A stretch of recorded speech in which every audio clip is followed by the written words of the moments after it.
Efficient ఆఫీసర్స్ని పెట్టి మేము విచారణ చేస్తా ఉన్నాం. ఆ విచారణ రాకముందే మీరు ఆ విచారణ సంస్థ మీద అనుమానం వ్యక్తం చేస్తా ఉన్నారు. మీరు విచారణ జరిగిన తర్వాత మీరు ఏదన్నా దీనిపైన గారు మీరు సిట్ వేయక ముందే కాంగ్రెస్ పార్టీ స్పష్టంగా డిమాండ్ చేసి ప్రెస్ మీట్ పెట్టి మేము అడిగింది ఒకటే, దీని మీద సిబిఐ విచారణ జరగాలి. తిరుమల తిరుపతి దేవస్థానం యొక్క ట్రస్ట్ బోర్డు అనేది రాజకీయ నాయకులకు అదొక నిలయం అయిపోయింది.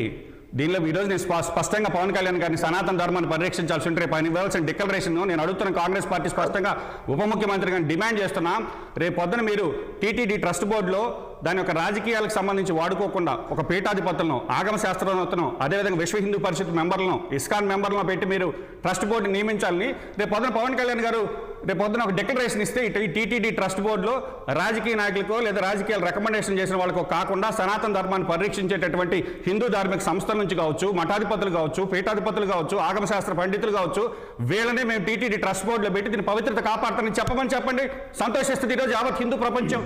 ఆ డిక్లరేషన్ వాళ్ళు కాంగ్రెస్ పార్టీ కోరుకుంటుంది. విజయ్ గారిని కంప్లీట్ చేయనివ్వండి. విజయ్ గారు, మీరు మనం గతంలో అధికారంలో అత్యధిక భాగం ఉన్నటువంటి కాంగ్రెస్ పార్టీ మనం ఎవరిని సభ్యులుగా వేసాము ఏంటనేది డేటా అందరి దగ్గర ఉంది. కాబట్టి మేము వేసే వాళ్ళలో ఉన్న వాటిలలో ఎక్కడ అవకాశం ఉంటుందో, ఎక్కడ హిందూ ధార్మిక సంస్థకు సంబంధించిన ఆ విశ్వాసాలు దెబ్బతినకుండా మంచి వాళ్ళని వెతికి మేము వేస్తాము. మీరు దాని గురించి ఏం కంగారు పడద్దు. మీరు పవిత్రత కాపాడాలంటే మనం పెట్టేటటువంటి మార్గం అదొకటే మాకు అనిపించింది. రాళ్ళు చెట్టు మీదకి రాళ్ళు వేయడం చాలా ఈజీ. దాన్ని ఎలా చేయాలో ఖచ్చితంగా మీరు చెప్పిన ప్రకారం, ప్రజలు కోరుకునే ప్రకారం టీటీడీ యొక్క ఔన్నత్యాన్ని కాపాడేటువంటి వాళ్ళే సభ్యులుగా కానీ చైర్మన్గా కానీ ఉంటారు. దాని గురించి ఖచ్చితంగా చర్యలు తీసుకుంటారు. ఎందుకంటే చంద్రబాబు నాయుడు గారు వెంకటేశ్వర స్వామిని ఇలవెల్పుగా భావిస్తూ ఉంటారు. వెంకటేశ్వర స్వామి స్వయంగా ఆ రోజున చంద్రబాబు నాయుడు గారి పైన క్లైమర్ మైన్స్తో దాడి జరిగితే స్వయంగా వెంకటేశ్వర స్వామి కాపాడారు. ఎందుకంటే అన్ని బాంబులతో దాడి చేసినా కూడా తిరిగి బతికి పట్టగట్టారంటే వెంకటేశ్వర స్వామి దయ అని చెప్పి అనేక వందల సందర్భాల్లో చెప్తా ఉంటారు. మనం అందరం కూడా కళ్ళారా చూసాం. కాబట్టి తిరుమల తిరుపతి దేవస్థానానికి సంబంధించి చంద్రబాబు నాయుడు గారికి ఉన్నటువంటి గౌరవమే కానివ్వండి, భక్తే కానివ్వండి, దానికి సంబంధించి నిబద్ధతే కానివ్వండి, ఆయన్ని శంకించాల్సిన అవసరం కానీ ఆయన ఏదో దీంట్లో సొంత ప్రయోజనాలు చూసుకుంటారనేది మాత్రం ఖచ్చితంగా సత్యదూరం. దాన్ని కేవలం ఏదో మనం నింద వేయాలనో లేదా విమర్శించాలనో విమర్శిస్తే అది వారి విజ్ఞతకి వదిలేయటం తప్ప చేయగలిగేది ఏం లేదు. అయితే ఇక్కడ ఇప్పుడు కావాల్సింది సిట్టికి సంబంధించి కూడా ఈరోజు చూడండి, ఇప్పుడు మా ప్రభుత్వంగా మేము వెంటనే రియాక్ట్ అవుతా ఉన్నాం. ఒక సమస్య జరిగితే ఆ సమస్య మీద తగు చర్యలు తీసుకుంటా ఉన్నాం, ముందుకు పోతా ఉన్నాం. సుప్రీంకోర్టులో వెళ్ళిన తర్వాత వెంటనే మేము దాన్ని ఆపాము. మళ్ళీ సుప్రీంకోర్టు డైరెక్షన్ కోసం ఎదురు చూస్తూ ఉన్నాము.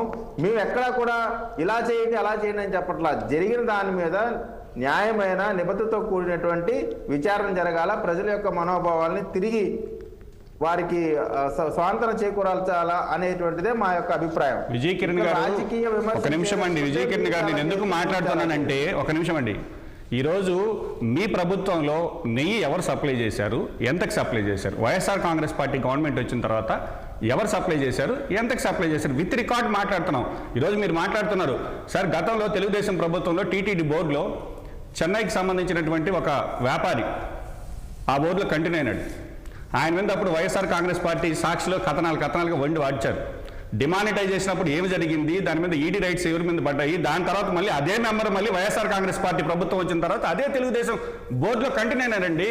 కాబట్టి గత రెండు ప్రభుత్వాలు కూడా తిరుమల తిరుపతి యొక్క పవిత్రతను కాపాడడంలో కొంతవరకు మాకు నమ్మకం లేదు. కాబట్టే ఈరోజు మేము పవన్ కళ్యాణ్ గారిని కాంగ్రెస్ పార్టీ రిక్వెస్ట్ చేస్తుంది, మీరు ఏదైతే సనాతన ధర్మ పరిరక్షణ కోసం మీరు చేస్తున్నారో. చెప్పేది శేఖర్ రెడ్డి గురించే, ఆయనకు సంబంధించి మా ప్రభుత్వంలో ఉన్నాడు అనేటువంటిది మీరు చెప్పేది.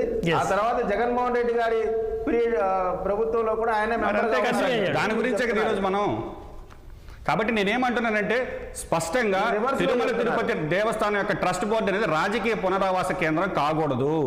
పవన్ కళ్యాణ్ గారు ఈరోజు అయితే సనాతన ధర్మ పరిరక్షణ కోసం వెంకటేశ్వర స్వామి దీక్ష చేపట్టారో, ఈరోజు తిరుమల కొండకి నడిచి వెళ్తున్నారు, సంతోషం. ఈరోజు ఆయన డిక్లరేషన్ ఇవ్వాల్సిన దానిలో మా రిక్వెస్ట్ ఏంటంటే ఇక మీదటైనా దానిలో ఒక మఠాధిపతులు, పీఠాధిపతులు, ఆగమ శాస్త్ర పండితులు, అదేవిధంగా ఇస్కాన్ సిటీ బోర్డు మెంబర్లు, విశ్వ హిందూ పరిషత్, హిందూ ధార్మిక సంస్థలు ఎన్నో ఉన్నాయి. వాటిలన్నింటిని తీసుకొచ్చి అందులో మీరు కలగూర్పి ఒక పవిత్రమైనటువంటి దాన్ని టీటీడీ బోర్డుని పెడితే దానిలోంచి వచ్చేటటువంటి బోర్డు మెంబర్ల యొక్క నిర్ణయాలు కావచ్చు, రెజల్యూషన్స్ కావచ్చు, వాళ్ళు తీసుకునే విధానాలు కావచ్చు, అవి రేపొద్దున హిందూ యొక్క మనోభావాల్ని కాపాడుతాయనేది మా యొక్క ఉద్దేశం. మీ ప్రభుత్వంలో ఉన్నటువంటి బోర్డు మెంబర్లన్నీ వాళ్ళు హిందూ ధర్మాన్ని కాపాడలేదు, వారు తప్పులు చేశారు.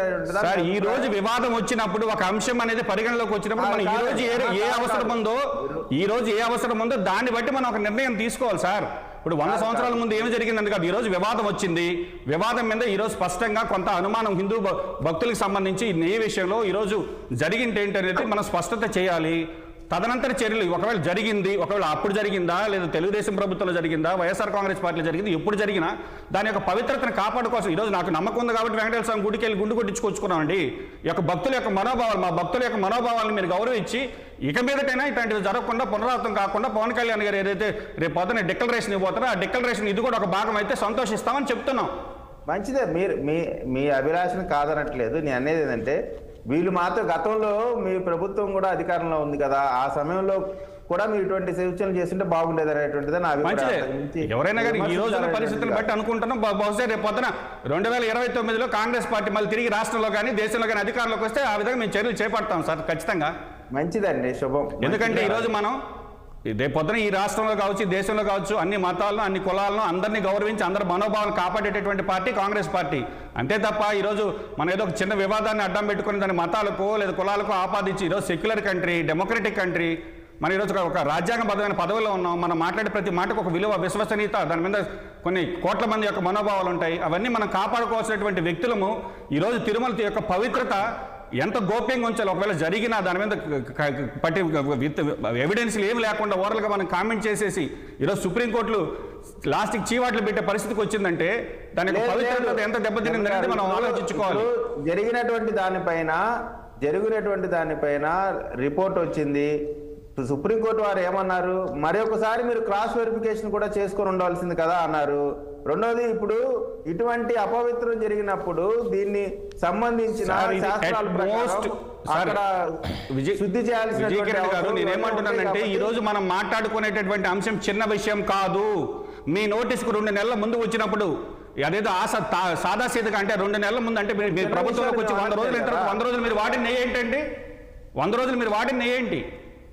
మీకు ఎందుకంటే సప్లైని మార్చాలంటే టీటీడీ బోర్డు రెజల్యూషన్ ఉండాలి, టెండరింగ్ ప్రాసెస్ ఉండాలి.